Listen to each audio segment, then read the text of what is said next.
New Patreon. Yes, the next part of this color manga is available right now on my new Patreon to watch straight after this episode. This has been a hugely requested addition, but now you can finally see Ultra Vegito the way it was meant to. Every scene colored perfect to anime standards, just how I imagined it when I first drew it. So join now and be the first to see every episode from just $3 with more and more access at higher tiers. Link is in the description below and pinned comment. Enjoy. So our story continues with the cold Ultra Vegito standing poised, rooted to the spot as all around him swarm sparks of dark electricity. His shirt is off, revealing a perfect form, as though his muscles are carved by hand, one by one. We've never seen a Saiyan like this before in the history of Dragon Ball, as he continues to mutter, "I will make this right, no matter what I have to do." But for a moment, Ultra Vegito then stands there in silence. His mood suddenly changed as his head bows, and thoughts run through his mind of his loved ones. Around him, we see that Ultra Vegito is thinking of Bulma, Chi-Chi, Trunks, Gohan, and Goten. He's wrecked with emotion, feeling a pain that none of us could ever understand. Slowly, words begin to come from his gritted teeth. My family, they're all gone, taken from me, and I didn't even get the chance to save them, to fight for them. And now, their Dragon Balls, they're gone too. Why? For one mistake, they took everything else. Everything.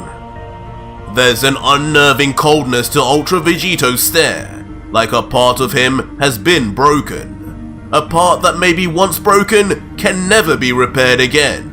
But a thought comes to him. Ultra Vegito lifts his face and looks over his shoulder to the staff, his fist clenched in emotion. I can't let this be, but I also can't jump to conclusions. I have to know for sure what happened. They deserved more than this. I deserve more than this. Ultra Vegito then grabs the staff and peers into it, and sure enough, it soon begins to show an image. The scene shifts to show our big blue Earth perched effortlessly in the great expanse of space, the other planets lurking in the background. But as we zoom in closer into its atmosphere, suddenly all 11 gods of destruction are seen, for the first time all together on the planet of our heroes. Their looks a mixture of contempt and sinister pleasure, as if they know exactly what they are about to do. And Champa, with the most sinister smirk, then says as he looks around to Belmod, I guess it's time to get this party started. You guys ready to have some fun? Haha, I know I am. This is the planet where those dirty scum grew up, and from what I hear, they even have some offspring around here, along with a ton of his comrades that all affiliate with that god killer. Belmod in response looks angry, a sneer smeared across his face as he then responds, How disgusting! How did Beerus even let such a pathetic planet exist? It's not like him to allow such disobedient mortals to coexist on his turf. He wanted those Saiyans gone, but I guess he just missed a few and got lazy to do anything about it. Utterly despicable, Beerus. Huh? Suddenly though, Belmod notices some power levels arriving. His attention is drawn to the sky where 4 bright lights get larger and larger, their power surges increasing as they get closer too. And soon enough, as we zoom in, we see the 4 are none other than the protectors and Z-fighters of Earth, Gohan, Yamcha, Krillin, and Piccolo. Eventually they reach the gods, and Gohan is immediately surprised at their presence, but he has one thing on his mind to ask, and he says, "Hey, that clothing. You're the gods of destruction, aren't you? I remember you from the tournament. I don't know why you're here, but Dad and Vegeta have been missing for weeks now. Nobody's been able to get a hold of them. Beerus or Whis. Have you got any idea what's going on?" For a moment, there's a stalemate, as the gods just stare back at these mortals who dare address them so casually. And even Krillin comments, guys? They don't seem like they're in the talking mood." While Piccolo just grunts, "I have a bad feeling about this." Eventually though, from behind the gods, Liquor, the god of destruction of Universe 9, appears, looking completely angered by their approach, responding, "Your dad and Vegeta? How interesting indeed. No wonder you thought you had the right to demand answers from a deity. It would appear that this child is one of the God Killer's spawn." What? Instantly shocking Piccolo as he hears the term God Killer being connected in any way to his friend Goku, as he continues, "Wait, what did you just say? Did you just call Son Goku and Vegeta God Killers? That's impossible." But Liquor soon bares his teeth. Vexed now, he continues angrily, "No, it's not impossible, Namekian. It's the truth. His father and Vegeta, the traitors of this universe, have been sentenced to death for their actions, erased for the crime of killing Universe 7's god of destruction, Beerus.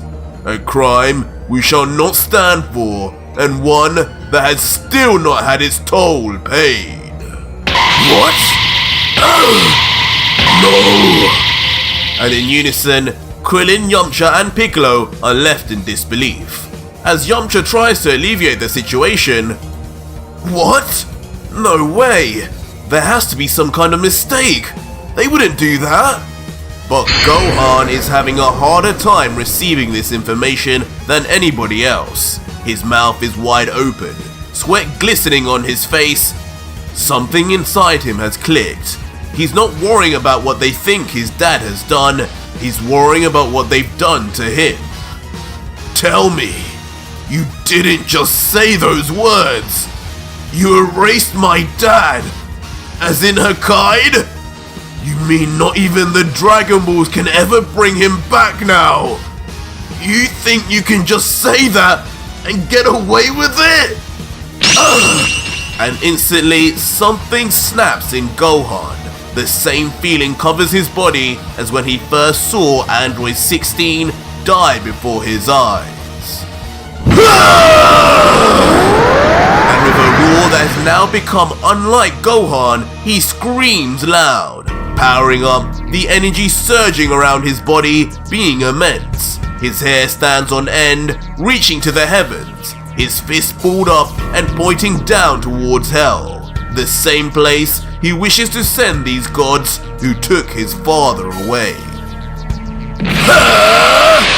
And with complete conviction and confidence, Gohan leans forward and begins rushing in at the gods, fury etched all over his face. "I don't care what you think he's done! You bring my dad back now!"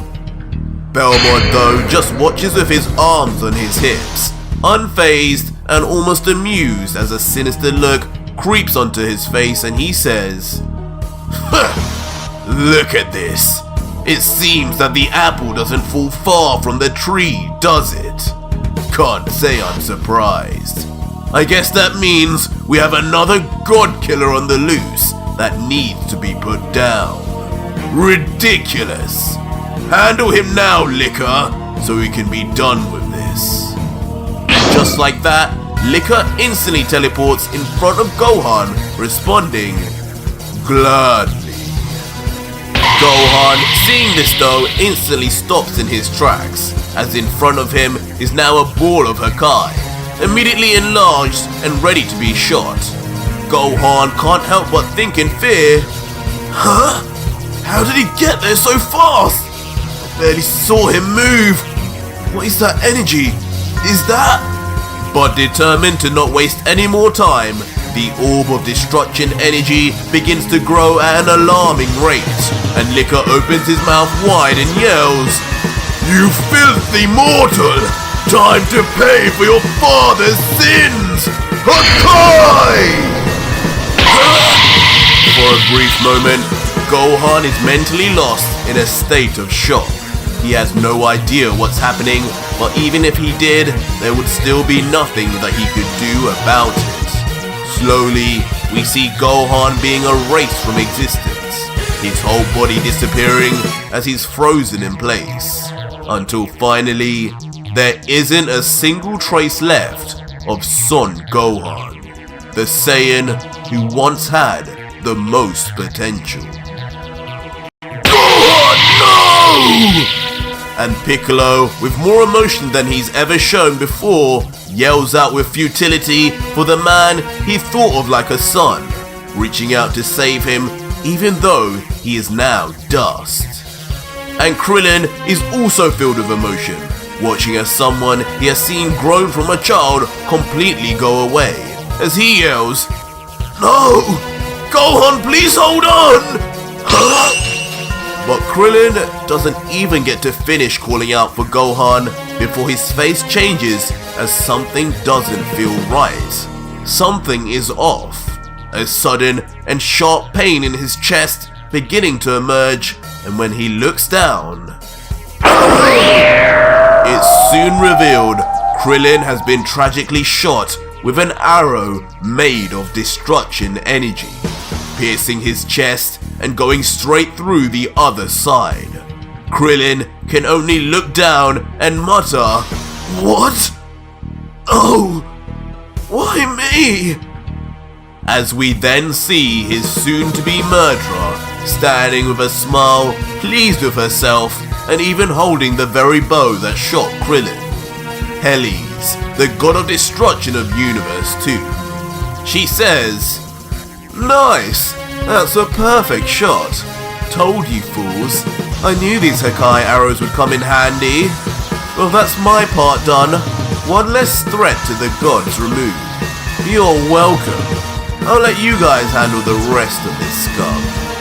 While Krillin stands rooted to the spot, unable to move, and then slowly, he too starts to fade from existence as the Hakai energy from the arrow begins to seep into his body, until the best friend of Son Goku is now nothing more than particulate matter. Krillin, no! Piccolo can only stare in panic, powerless to stop his friends, his loved ones from being erased. He feels at this moment he either fights and dies or dies without a chance like the rest.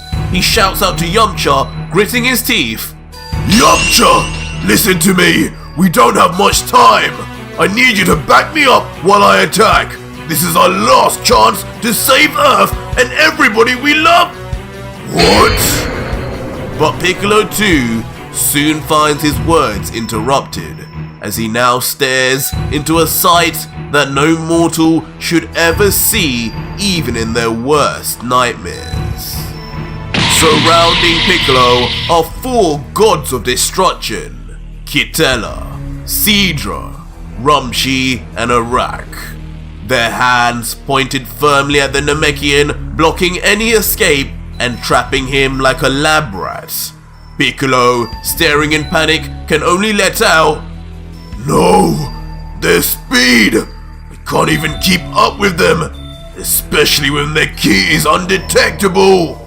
In a last-ditch effort, Piccolo looks to Yamcha for some backup and yells, "Yamcha! We've got no choice! Use your solar!" But as Piccolo turns around, he shockingly notices that not even a trace of Yamcha remains. Could he have been taken out already by the gods? No, he's still alive, just flying away with his eyes full of tears, yelling, "No way in hell am I sticking around for that! I'm out of here!"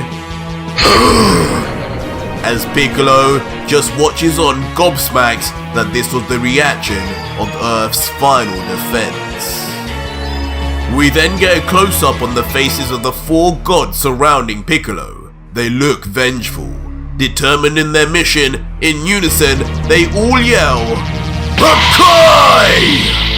As 4 massive balls of destruction then proceed to scrape onto Piccolo, as the Namekian opens his mouth and screams in terror and pain, before he too finally becomes nothing but dust. Goku's first great rival and Gohan's second father, now gone forever. And now, with all the important and most powerful fighters of Earth disposed of personally, Belmont begins laughing mockingly, while carrying above him a humongous ball of Hakai aimed only at one place, as he commands, Fellow gods of destruction, I invite you to join me in the erasure of the God Killer's home. If you want revenge for Beerus, say I! As each one of the other 10 gods of destruction yell in unison in agreement.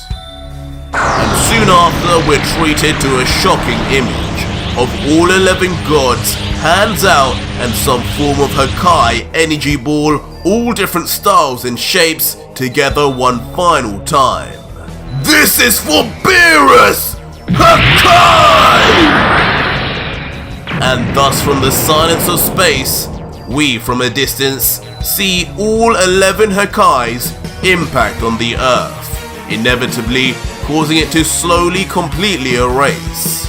From the city, we see a familiar young woman holding a precious baby. As the oblivious baby's face begins to vanish in the light, we all realize it is tragically Baby Pan. And as she too disappears forever, she naively lets out, Grandpa?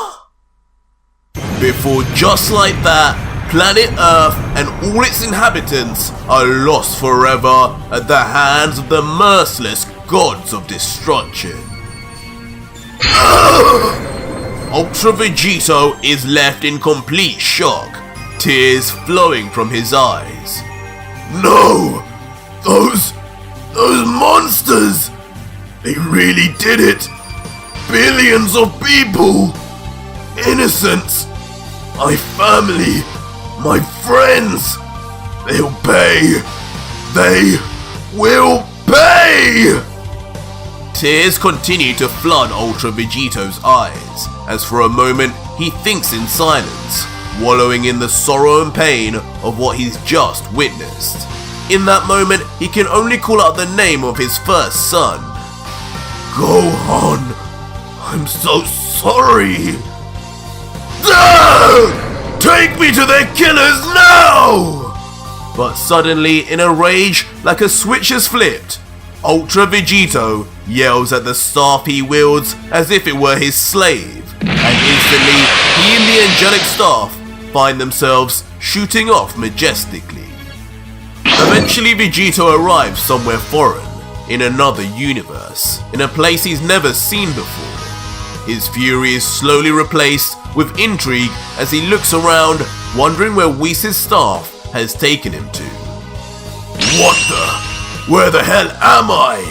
This place seems so strange. I don't even know if the staff took me to where I wanted to go.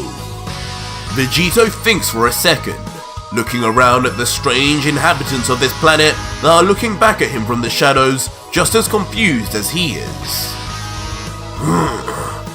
I guess I could use instant transmission to pinpoint where this universe's god of destruction is hiding.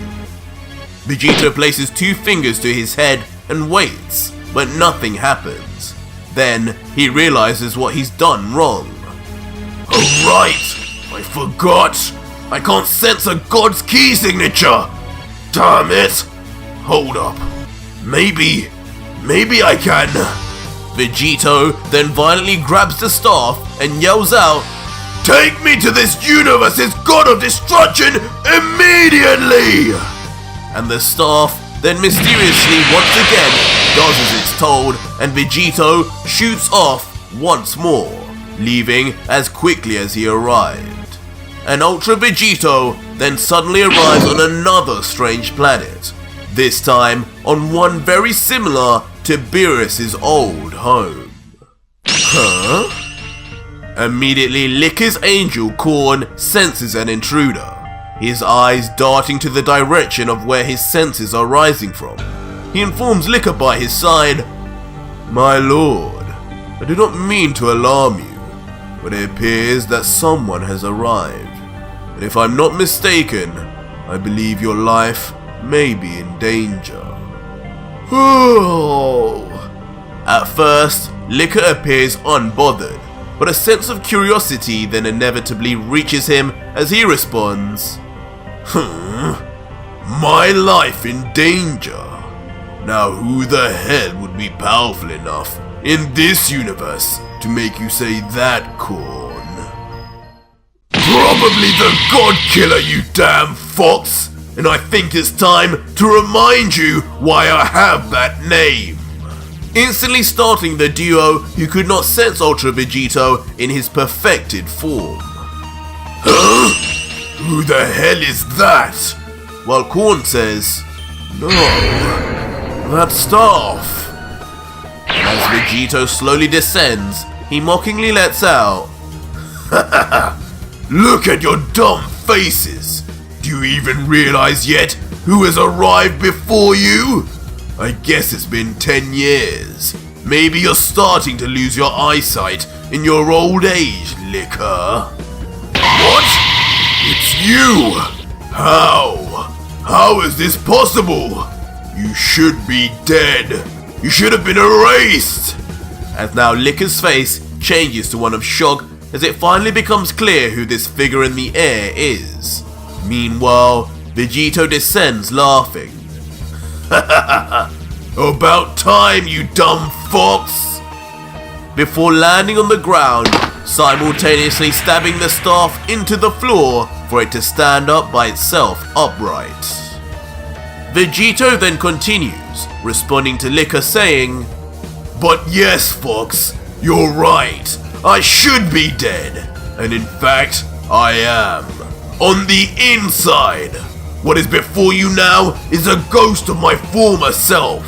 And I won't be laid to rest until you gods pay for what you did to Earth, to my family and friends, and for what you did to Gohan!" Immediately, on reminding himself on what happened to his oldest son, Ultra Vegito ferociously powers up, the ground around him cracking from the weight of such a monstrous surge of energy, his hand letting go of Whis' staff now, ready to take revenge for everything. "What the hell is this now? This looks like both destruction energy and Ultra Instinct. Is this what Beerus was dealing with when he died? Impossible!" The power of Vegito proves so great, even the God of Destruction must cover himself as he looks in awe. "What the?" But suddenly, from behind Licker, Ultra Vegito appears, flying at him emotionless but at full speed with his arm already cocked back. And with a punch Vegito has been waiting 10 years to deliver, Ultra Vegito slams Licker right in his face, causing the god to draw blood, as he's seen flying at top speed towards one of the planet's mountains, crash landing deep into it with seemingly no way to stop himself. Meanwhile, Licker's angel watches the fight unfold from the side, and surprised at what he's just witnessed, he thinks, "This mortal is like none other I have seen before. He was on Licker before he could even move. That's some speed, considering Lord Licker is known around the multiverse for just how fast he is. Yet he didn't even have a chance to block that attack. And what's worse, I didn't anticipate it either." As Corn thinks on, Liquor immediately bursts out of the mountain, angrier than ever, living up to his appearance, growling like a feral beast. He stares at Vegito like he's his next meal and proclaims, "You may have killed Beerus with that kind of lucky punch, I'll give you that. But I'll be damned if you slaughter another one of us deities, you filthy mortal. Allow me to remind you why we are gods and you are just another lowly life form." With that comment, Liquor balls his fists together, digs his feet into the ground and powers up. Rocks and debris blast away from him. The air around him intensifies and begins to crackle with lightning and sparks as the fox god begins emanating a powerful destruction energy from his very skin.